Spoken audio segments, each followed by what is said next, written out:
Welcome to the English II End of Course Exam Review. We have a few reminders to emphasize to make sure you do your best. Remember to pace yourself. This test is a marathon, not a sprint.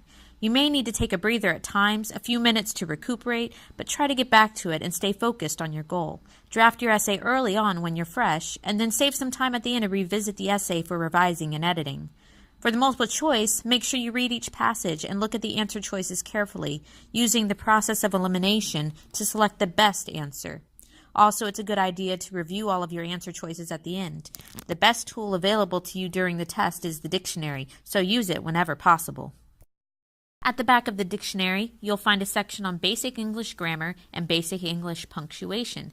Use these to your advantage on revising and editing to make sure you are applying the rules and conventions appropriately.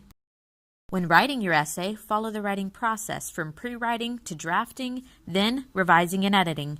Read over your essay after finishing it to check for any errors.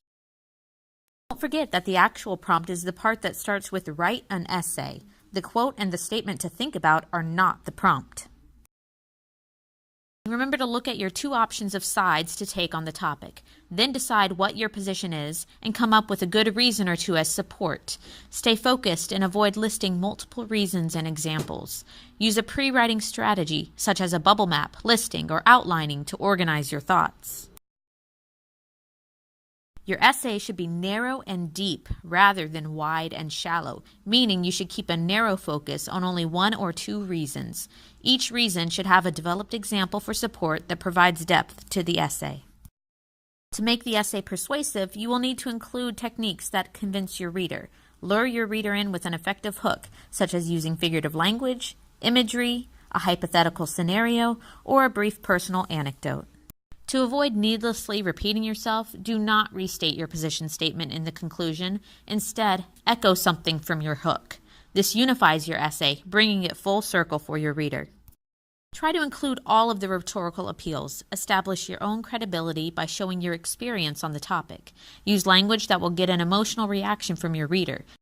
Explain the logic or facts that back up your point so that your reasoning makes sense to your reader. You want to include persuasive language that shows your confidence in your position, with phrases such as clearly, obviously, or the bottom line is. The strongest persuasive technique to use is the call to action. This should usually be your final statement in the essay, where you challenge your reader by telling them what to do or a specific action to take. We know you've got this. You've been working on this all year. Now you've just got to prove it to yourself.